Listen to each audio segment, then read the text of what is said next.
Alrighty, welcome. It's Tabletop Phoenix, and I'm here with something a little bit different. I've been kind of getting back into Pokemon TCG again, and I'm really liking the Ancient Box. I'm trying out some things. This deck is still a work in progress, but it is far enough along that I actually feel comfortable showing it off, essentially, because also this will hopefully give me a good way to kind of get some feedback as well. So we are playing Raging Bolt. We're playing 2 copies of Raging Bolt. I only have 2. I just got a second one the other night. So I was running Roaring Moon EX, and the reason I stopped running the EX Roaring Moon is he needs 3 energy. And I just kept having problems where like he was stuck in the active, and I could not get him out of the active without wasting energy, and I couldn't get his attack set up on like the second turn essentially, or on turn 1 if I went second. So I feel like Raging Bolt is a little bit better because he also does let me use my sort of half setup Mons energy. Like if I have a Koraidon or a Roaring Moon with only 1 energy, he can use that energy for an attack to get some actual damage. So like sending 3 energy, he gets me to 210 damage, which is respectable, but also Burst Roar for any colorless energy. I can just grab my hand, draw 6. That's sort of a additional benefit, is that he has a way to sort of fix my hand on turn 2 for 1 energy. So I can actually do something with my Pokemon to sort of fix my hand, especially if I don't have Greninja or I don't have energy to kind of get that ball rolling. So ratios on Raging Bolt EX is still kind of a work in progress. Again, I'm still sort of getting into the swing of things with Pokemon. It's definitely a lot more simple to get into, I would say, than Yu-Gi-Oh! Is. It's also a hell of a lot cheaper right now if you don't want to play, if you're, you can't afford Snake Eyes. I'm pretty sure this deck, without getting into like special like the illustration rares and stuff, I'm pretty sure this deck you could build for like 30-40 bucks at most. Like these are $1, and they're pretty good. Also, it does have slightly more HP than Roaring Moon EX, which is another bonus, I feel. It's a little safer. He also doesn't have a weakness to grass. I feel like grass is actually really popular right now because of Roaring Moon and Charizard. Like any grass attacker could be a problem to the EXs, so he's less likely to get one shot essentially, without it being like really heavily telegraphed essentially. So I do feel like 2 Raging Bolts really good. We'll just leave those there. We got 4 of the Koraidon. We're not running Fire Energy, so Shred is not going to come up. But again, I'm trying to go for like 2 energy attacks, essentially. Because those I can get set up in a single turn with Sada's Vitality. So primarily beat down, 30 damage for each of your Ancient Pokemon play. Generally, this is hitting for 150, because I have Radiant Greninja chilling on the bench. But if he's not on the bench and I can fill my bench with Ancient Pokemon, then it's gonna hit for 180. And for a single prize attacker, that's really good. Also, what is it? There's been some niche situations where like one of my friends was playing a cast form deck. It's no longer in standard, I believe, but he ran a what is it? Mime Junior, and its attack, it's a colorless. It copies the attack, or no, it's a no energy attack, but it copies any attack that your opponent chooses among their Pokemon. So I can just choose Primordial Beatdown, and because he's not running any Ancient Pokemon, it does nothing. That's a really niche scenario, I know, but it's funny, and I felt like it was worth bringing up. We also got 4 Roaring Moon, sort of the main Pokemon of the deck. Vengeance Fletching, 2 Dark Energy, does 70 damage plus 10 more for every Ancient card in your discard. So before, when I was last sort of actively playing Pokemon, I was playing Night March. And so this kind of just it scratches the same kind of itch where I'm drawing and accelerating a lot of cards, and then I just get to hit for big numbers. And again, on a 1 prize attacker, this is a really good attack. It's not as good in the early game. That's partly why you run the Koraidon, I think, because it's a little bit more reliable damage early on. But once Roaring Moon gets going, it's really hard to stop him. I'm also playing one Sandy Shocks, mostly because he has magnetic burst, 20 damage, and then if you have 3 or more energy in play, it does 70 more damage, and it's not affected by weakness. So we're not going to get any super effective hits on, like, Snorlax or anything like that, which is fine. The main point of this is, like, early on, like, while I'm getting, like, my Roaring Moons and stuff set up, he's just a 1 energy attacker. I do want to try and get a copy of Sandy Shock's EX. I just haven't really been able to test that out yet. I don't know if anyone at the local shop has any for trade at the moment. I'll be able to check tomorrow. But yeah, Sandy Shocks just seems kind of nice. Also, Power Gem for 2 energy, 60 damage. It's whatever. I don't think I'll be using that unless I just don't have 3 energy in play. But if that's the case, then there's definitely something going wrong. And then we also got a Fluttermane. I've seen a lot of lists running like anywhere from 2 to 4 of this. In testing, it just hasn't come up where it's like super necessary. So I think just the 1 is fine. Maybe going to like a bigger tournament, it would be different. But I have no idea how Pokemon, like big Pokemon tournaments, actually work. I've really only played at the local level, so I don't know that I'm actually going to plan to go to any big ones anytime soon anyway, so I think just planning for my local group is probably the best play. A lot of people are playing Ancient of some kind, so a lot of the Ancient Pokemon don't really have abilities I need to worry about. So yeah, I think 1, just for the utility, is fine. And then the last Pokemon is, of course, Radiant Greninja. Sawdust Vitality can attach to a basic energy to up to 2 of my Pokemon every turn, so being able to discard them and then just get them back, that's really good. Sandy Shock's EX can also get a fighting energy from discard to it, so that's kind of neat as well if I do end up going that route. I don't want to have too many EX attackers, though. Just, again, I'm trying to kind of make favorable trades where I'm not giving a bunch of prizes for my Pokemon.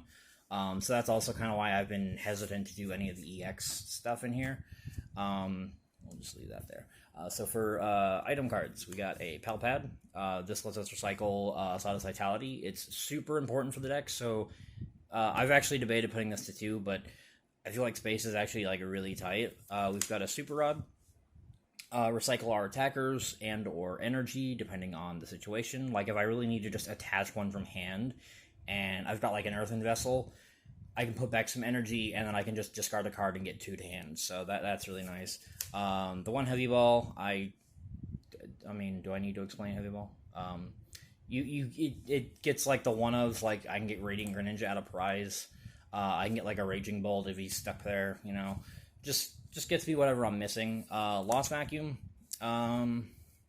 maybe a little awkward, but being able to get rid of, like, booster capsules in the mirror match, or, like, any sort of problem stadium card, it's just good utility, I think. I only have 1 Dark Patch currently. I do want to put at least 1 more in here, just because it's more energy acceleration for Roaring Moon, at least. I've seen a lot of lists run, like, 2 to 4. 1 definitely doesn't feel like it's enough, but I only have the 1 right now, so again, this is a work in progress deck, but getting kind of some feedback on where I should take the deck versus where I want to take it, that's like the main sort of reason. Also, again, I can kind of gauge if people are interested in Pokemon content here. If it's purely Yu-Gi-Oh, that's fine. I might still just occasionally do like some Pokemon stuff now and then just for fun. We got 2 counter catchers, because the deck can kind of take a little bit of time to get going early on. Counter catcher is just good to kind of catch me up with the opponent, essentially. I can drag out whatever I can, like, one-shot and then just get some prizes going. I also got 2 switch. I kind of want these to be switch cart. I think I traded all my switch cards, so I just don't have any right now. which is a really funny problem to have. I don't think I'd run more than this. I don't know that I want to run less either. So I think two switch cards is fine. All of my Pokemon are basics, so the switch card will come up, and being able to heal 30 damage off my active and then getting it out of danger seems pretty good. I don't know if there's any sort of drawback to running it over Switch, so I think Switch Cart might just be better overall for this deck. I just don't have it. Let's clean up this pile a little bit. We also got 2 Pokegear 3.0. I'm trying to get more of these. I think 2 might be fine. I might want a third one. 4 definitely seems like it might be too much, but again, like ratios for Pokemon TCG I'm still kind of getting the hang of nailing down. So, but being able to dig for Sada's Vitality is super important. That's kind of why you want to run this, I think, in this deck specifically. We also got 3 trekking shoes. I want a mill in this deck, so being able to just check the top card, if I don't need it, I can toss it, get another one. Or like it's like this feels a lot like Upstart Goblin to me and Yu-Gi-Oh! Except it's a little bit better because you basically you can get a do-over essentially. It's also an item card, which is important for Pokestop, which I'm running a few of. We got 4 Nest Ball, just get us to our all of our Pokemon again are basics, so no reason not to run 4 of those. We also got 4 Earthen Vessels. Discard a card, search for up to 2 basic energies, put them into your hand, shuffle your deck. It's an ancient card as well, so it boosts Roaring Moon. This card is like probably one of the best cards in the deck. I was running 4, but I cut it to 3 just because I was seeing them a bit too much.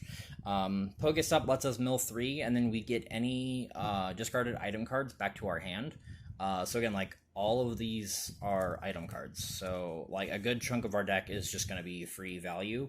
The opponent can use it too, which is a little rough. I mean, worst case scenario, we can, like, get rid of it with Lost Vacuum, but that's just, like, a lot of hard minus. But if we're planning on, like, Raging Bolt anyway, to discard our hand and draw 6, that's not quite a problem. We also got 4 Ancient Booster Energy Capsule. This turns our little weenies with 140 HP to having 200, and they can't be affected by special conditions. So yeah, this card's really good. Basically keeps us in the game a little bit longer, and sometimes that's all you need. I meant to do that, totally. For supporters, we got 1 Airy.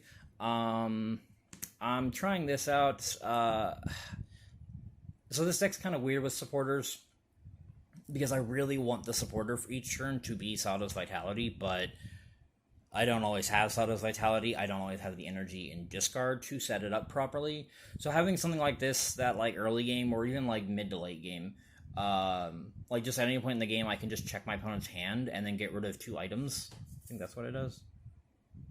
Yeah, I can discard it to 2 items I find there. Just a little hand knowledge and hand disruption is pretty good, I would say.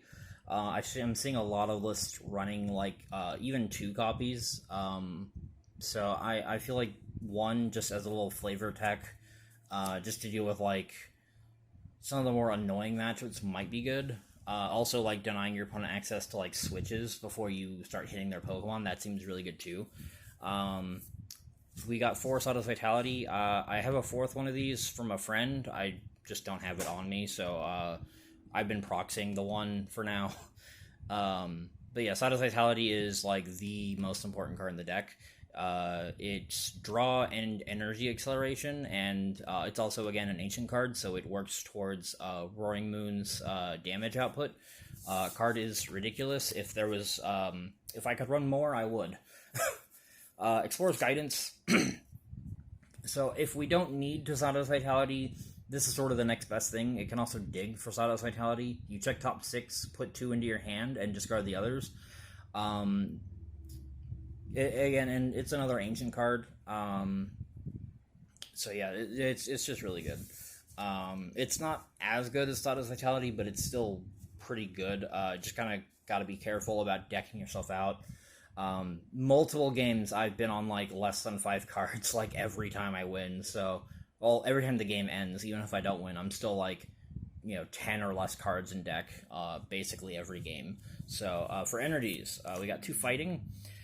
For the Koraidon and for the Raging Bolt, I think 2 is fine. As long as they don't both end up prized, then I can get to one of them, and I can just reset them with Sada's Vitality or Super Rod. We also got 2 Electric Energy. Again, we only have the 2 Raging Bolts, but Koraidon, he needs a fighting and a colorless, so worst case scenario, I can slap one of these on him. And then we got 5 Dark Energy. I was running 6 Dark Energy. I took one out. In theory, 9 energy is perfectly fine because all of my attackers are 2 energy attackers at most.